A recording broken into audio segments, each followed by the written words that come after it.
నైన్కా nomination చేసింది కదా, ప్రేరణని సోనియాని. అదైతే నాకు కొంచెం నిజంగానే కొన్ని విషయాలు ఇవి చాలా మాట్లాడుకోవాల్సిన విషయాలే, మాట్లాడుకోవాలి వీటి గురించి కూడా. సో మనం చూసుకుంటే చాలా ఫైర్గా కనిపించిన సోనియా చాలా చాలా వాటిలో తగ్గిపోయి ఏదో సోనియా లాగా లేదన్నమాట. అంటే ఫస్ట్లో మనం చూసుకున్న సోనియా కాదు, ఇప్పుడున్న సోనియా. ఫస్ట్లో ఎలా కనిపించింది అనుకుంటున్నారు? అందరి మీద గొడవలు పెడుతుంది, యాక్టివ్గా ఉంటుంది, చాలా రూల్ చేస్తుంది, అందరి మీద కమెంట్ చేస్తుంది. ఒక రూల్ అంటే ఒక నాయకురాలు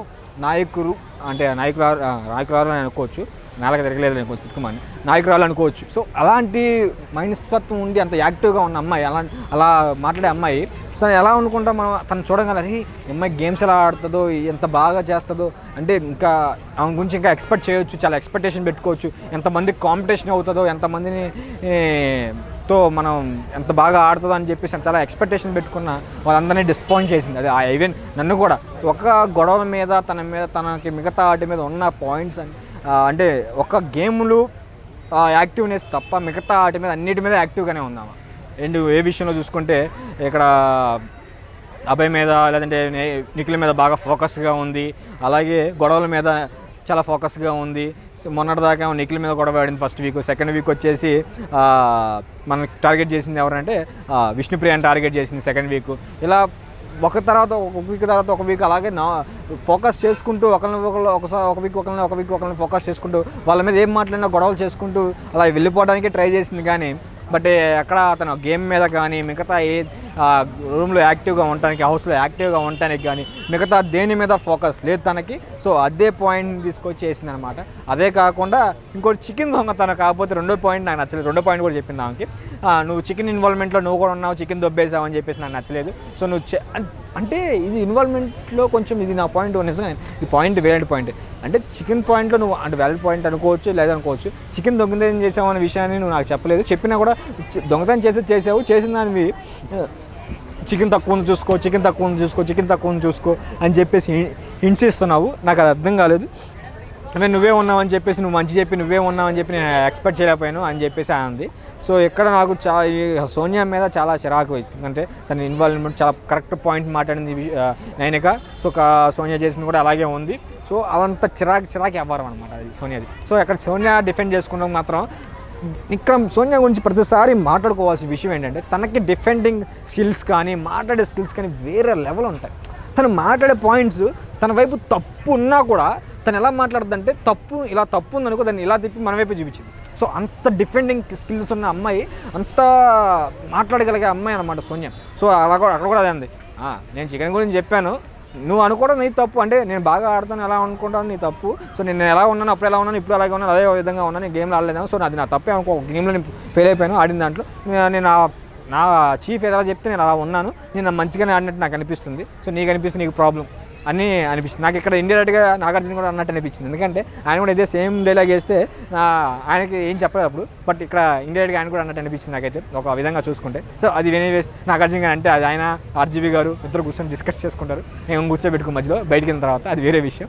సో ఇక్కడ పాయింట్కి వచ్చేస్తే ఇక అంత అంటుంది అనమాట. రెండో విషయం చికెన్ విషయంలో నేను ఆల్రెడీ నీకు హింట్ ఇచ్చాను, అమ్మా చికెన్ తక్కువ చూసుకో అని 3 సార్లు ఇచ్చాను. నువ్వు గ్రహించలేకపోయావు. నువ్వు అప్పుడైనా చూసుకుంటావు అనుకున్నా, నువ్వు చేసుకోలేదు. సో నువ్వు చూసుకోకుండా అది నీ తప్పు, నీ చీఫ్గా నువ్వు ఫెయిల్ అయ్యావు, నీకు వేస్ట్ అది, నువ్వు చీఫ్గా ఉండటం వేస్ట్. నీ టీంలో ఉన్న వాళ్ళని నువ్వు అందరినీ అంటే నీ చీఫ్గా ఉండి నీ కింద ఉన్న వాళ్ళని నీ టీంలో ఉన్న వాళ్ళందరినీ నువ్వు డిసప్పాయింట్ చేసావు. వాళ్ళని నువ్వు చూసుకోవడం, నీకు రూల్ చేయడం రాలేదు, అందుకని నువ్వు చూసుకోలేకపోయావు. నీకు చేయడం రాలేదు కాబట్టి నువ్వు అలా తయారయ్యావు, అందుకని నీకు అలా ఫెయిల్ అయిపోయావు. సో ఇది నీ తప్పే, నా తప్పేం కాదు, అది నీదే మిస్టేక్ అని చెప్పేసి డిఫరెంట్గా అసలు ఎమ్మని తిప్పేసి కన్విన్స్ అయిపోయాను నేను కూడా. అవును కదా అనిపించింది. అంత డిఫెండింగ్ అందుకని ముందు తను మాట్లాడే వేలో కానీ తను ఏది మాట్లాడినా సరే తను మన వైపు తప్పు ఉంటే దాన్ని ఇలా తిప్పేసి నీ వైపు తప్పు ఉంది అని చూపించే తెలివి ఉంది. సో ఈ తెలివి ఎక్కడి నుంచి వచ్చిందో నాకు అర్థం కావట్లేదు. ఆర్జీవి గారు శిష్యురాలు అనిపించింది. ఆర్జీవి అంటే గురువుని మించిన శిష్యురాలు అంటారు చూస్తారా, సో అదే అనమాట. ఆర్జీవి గారు కూడా అంతే, ఎవరైనా తప్పు ఉంటే నా వైపు తప్పాడుంది, ఆ దృష్టితో తప్పు నీది తప్పు అంటారు ఆయన. ఇప్పుడు నువ్వు తప్పుగా నన్ను చూస్తున్నావు అనుకో, ఆ దృష్టి నీకు ఉంది కాబట్టి నువ్వు చూస్తున్నావు, నీది తప్పు అంటారు. సేమ్ అలాగే ఆమె కూడా అలాగే ఉంది. సో నువ్వు తప్పుగా చూస్తున్నావు కాబట్టి నీదే తప్పు, నా తప్పు కదా అన్నట్టు ఎలాగే తిప్పుతామాట.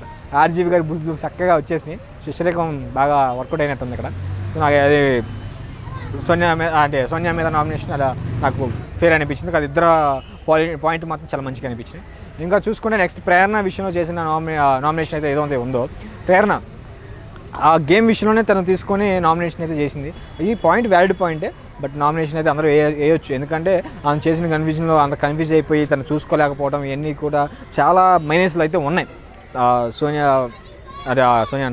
ప్రేరణ విషయంలో తన గేమ్ ఆడడం విషయంలో కానీ మిగతా వాటిలో ఎన్నింటిలో చూసుకున్నా తన ఇన్వాల్వ్మెంట్ అనేది ఉన్నా ఆ ఇన్వాల్వ్మెంట్ వేరే వాళ్ళ ఇన్ఫ్లుయెన్సెస్తో వచ్చింది. దాని ఇన్వాల్వ్మెంట్ అనేది కొంచెం కరెక్ట్ అయిన ఇన్వాల్వ్మెంట్ కాదు. ఎందుకంటే ఎవరైనా ఇన్ఫ్లుయెన్స్ చేసి ఇన్ఫ్లుయెన్స్ అవ్వడం కరెక్ట్ కాదు. ఎందుకంటే అక్కడ పెట్టింది ఎవరంటే మెయిన్గా మనం ఆ రోజు చూసుకున్న నిఖిల్ కూడా అదే మాట అన్నాడు, నిన్ను టీంలో పెట్టింది మీ అంటే చీఫ్గా చేసింది సంచాలకుగా చేసింది మీ టీమే, నిన్ను డిఫెండ్ చేసుకుంటే నువ్వు మాట్లాడేటప్పుడు నిన్ను గైడ్ చేస్తుంది నీ టీమే, నిన్ను ఇప్పుడు చెడగొట్టింది కూడా నీ టీమే, అన్నీ నిన్నే చేసి నీ టీమే నిన్ను పాటు చేయడానికి కారణం మెయిన్ నీ టీమే అని చెప్పేసి అయితే ఆయన డైరెక్ట్గా చెప్పేశారు. అప్పుడు సో అక్కడ అర్థం చేసుకోవాల్సింది ఏంటంటే తను అలా అయిపోవడానికి కారణం తన టీమే. సో అది కూడా తెలుసుకోవడం, అదే సేమ్ రీజన్ మీద నామినేట్ చేయడం చాలా బాగా అనిపించింది. సో మంచిగానే ఉంది, ఈ పాయింట్ కూడా రీజన్ పాయింటే. సో చేస్తే కానీ తను బయటికి వెళ్తే కానీ ఒకసారి తెలియదు. తను నొప్పిండి ప్రేరణకి నామినేషన్కి వెళ్తే ఎన్నిసార్లు సేవ్ చేస్తున్నాం, ఎన్నిసార్లు సేవ్ చేయించుకుంటుంది. ఈసారి యష్మి కూడా సేవ్ చేసేంత ఇదిలో లేదు, తనే నామినేషన్లో ఉంది. 6 ఓట్లు పడ్డాయి, హైయెస్ట్ ఓటింగ్ అన్నమాట ఇప్పుడు. సో దోల్ తీరిపోయింది అనిపిస్తుంది ఈసారి ప్రేరణకి అండ్ యష్మికి. సో ఈసారి ఎలాగే ఉండాలి, ఇద్దరిలో ఒక నామినేషన్ అయితే ఎలిమినేట్ అయిపోతారు నామినేషన్ నుంచి. సో ఈసారి ఈ వీక్లో ఇద్దరు ఒకళ్ళే ఎలిమినేట్ అయిపోతారు నాకు కన్ఫర్మ్గా అనిపిస్తుంది. సో ఎవరో ఎలిమినేట్ అవ్వరు ఈ వీక్లో. 8 మంది నామినేట్ అయ్యారు నామినేషన్లో. 8 మందిలో వీళ్ళిద్దరైతే ఒకరైతే కంపల్సరీ వెళ్ళిపోతారు నాకు అనిపిస్తుంది ప్రేరణ.